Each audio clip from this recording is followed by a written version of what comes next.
जी, आज आप लोग आए थे यहाँ मुजफ्फरपुर जोनल कार्यालय में। क्या बातें हुई, किस बात पर चर्चा हुई आज? आज हम लोग सहारा संघर्ष भुगतान मोर्चे के बैनर तले एक उनके हम लोग अपने लेटर पैड पर 10 सूत्री उनसे एक मार्गदर्शन मांगे हैं। डिमांड नहीं है, मार्गदर्शन है।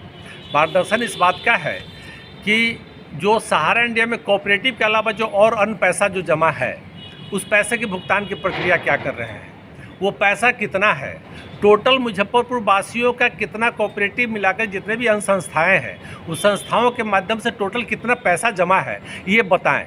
साथ ही जो कार्यकर्ता हमारे डेथ कर गए हैं, जो कार्यकर्ता अभी हैं, उनके कमीशन, बकाया कमीशन का भुगतान कैसे होगा। जो हमारे ऑफिस स्टाफ जो जिनको बिना वेतन के अभाव में वो नौकरी छोड़ के जैसे तैसे जीवन उनका गुजर बसर हो रहा है, उनके वेतन का, बकाया वेतन का भुगतान कैसे और कब कैसे होगा। इन सब मुद्दों के साथ साथ ये पूछा गया है कि आप जो ये सीआरसी और सहारा के बीच में जो गलबहियाँ चल रहा है, जो दोनों मिल के आपस में बात करके अपना अंदर नियम बनाते हैं और बिगाड़ते हैं, इस नियम को किस रूप में आप लोग जनता के बीच में रखते हैं, कैसे रखने का क्या माध्यम है। या तो आप लोग नियम बनाते हैं, क्या सीआरसी और सहारा मिल के बैठ के बनाती है, ये दोनों मिल के आपस में करती है, तो इसको पेपर में निकालना चाहिए कि भाई नियम में क्या संशोधन हुआ और नियम में क्या बढ़ाया गया है। ये सब कुछ नहीं किया जा रहा है। यहाँ पर बैठ के सब लोग कह रहे हैं कि भाई भुगतान नहीं किया जा रहा है। भुगतान क्यों नहीं किया जा रहा है?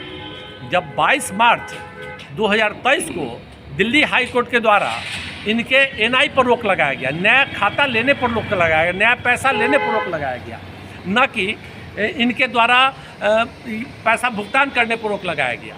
तो जब भुगतान करने पर रोक नहीं लगाया गया तो फिर ये भुगतान क्यों नहीं कर रहे हैं? भुगतान कौन करेगा? तो क्या तो काम बंद है? देख भाई, काम किस लिए बंद है? काम क्यों बंद है? काम बंद नया पैसा लेने के लिए बंद है, पुराना तो भुगतान कर ही सकते हैं, आप करना चाहिए।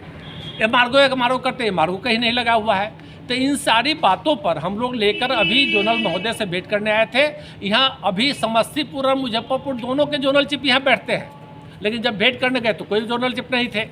अकेले जो एक हैं थर्ड मैन, जो सेकंड मैन, अभी अब तो सेकंड मैन नहीं बल्कि थर्ड मैन वाली बात है कि जब जो जहाँ जोनल चीफ बैठते हैं वहाँ तो थर्ड मैन हो गए। तो उनसे बात हुई, वो कुछ भी आश्वासन वैसा दिए और बोले कि साहब आएंगे तो बात कर लीजिएगा।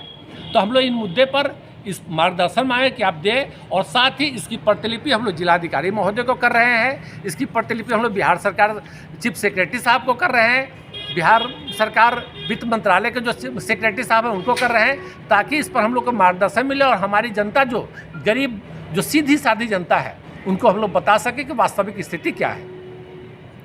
अभी जो आप लोगों ने जो पत्र दिया है उसमें कोई समय सीमा निर्धारण है क्या? जी, हम लोग समय सीमा उन लोग को 15 दिन का समय दिए हैं। इसमें स्पष्ट हम लोग लिख दिए हैं कि 15 दिन के अंदर हम लोग का इस पर जो भी है प्रत्युत्तर दे, ताकि मैं उसके आगे जो भी है अपने जमा करता चाहे और इस पर आगे का जो भी प्लानिंग कर सके। साथ ही जो सम्मानित जमा करता है, जो भटक रहे हैं, उनको भी हम लोग बताएं कि हम लोग आपके बिहाफ में ये काम करके आए, ये सब हमको बताया गया है। 15 दिन के बाद क्या आपकी आगे की रणनीति होगी? अब उनके उत्तर पर निर्भर करता है कि वो उत्तर क्या दे रहे हैं, किस टाइप का दे रहे हैं, हमारे पत्र का उत्तर कैसा दे रहे हैं, इस पर आगे की रणनीति तैयार होगी। जैसा उनका उत्तर होगा वैसा रणनीति होगी। अगर जमाकर्ता और कार्यकर्ता के अगर सपोर्ट में उनका सोच होगा तो उनके साथ हम लोग रहेंगे, अगर नहीं होगा तो फिर तो है जैसे चल रहे हैं चलेंगे। जी, परिचय। मेरा नाम कृष्णनंदन झा, मुजफ्फरपुर सहारा संघर्ष भुगतान मोर्चा। जी, बताया जाए। आज जो है मंडल कार्यालय मुजफ्फरपुर में जो है सहारा भुगतान संघर्ष मोर्चा के अंतर्गत जो है 20 सूत्री मांग को लेकर हम लोग यहाँ उपस्थित हुए हैं। उसमें अपनी सारी बातों को रखा, जिसमें जमाकर्ता के हित की बात है, कार्यकर्ता के हित की बात है। उसमें जैसे सीआरसीएस के अंतर्गत बहुत सारा प्रॉब्लम है, परेशानी है, दिक्कत है, उसको लेकर जो हम लोगों ने पत्र के माध्यम से अवगत कराया कि जो 10 सूत्री कार्यक्रम है, जिसमें मान लीजिए सीआरसीएस के अलावा, सोसाइटी के अलावा जो अन्य योजना है, उस पर कहीं से कोई टिक्का टिप्पणी नहीं किया जा रहा। भुगतान की प्रक्रिया कैसे शुरू होगा, या फिर जो कार्यकर्ता मतलब मृत्यु हो गए या जमाकर्ता की मृत्यु हो गई, उसका भुगतान कैसे होगा, उस बात की चर्चा हमने पत्र के माध्यम से दिया है। साथ ही साथ जमाकर्ता और ऑफिस स्टाफ के लिए जो है फ्यूचर फंड या सैलरी की बात के लिए हम लोगों ने बात रखा। तो इसमें अल्टीमेटम 15 दिन का दिया कि पत्र के माध्यम से हमको सूचित करें। आगामी जो है 2 मई को जो है पटना में जो है बेली रोड में जो हमारे माननीय सांसद हुए सुदामा प्रसाद, उनकी अध्यक्षता में एक बैठक होगी। तो बिहार स्तर की वो बैठक है, उसमें ये तय की जाएगी कि आगे की रणनीति हम लोग की क्या होगी। जी, परिचय मेरा हो गया सहारा भुगतान संघर्ष मोर्चा प्रदेश अध्यक्ष ललित कुमार।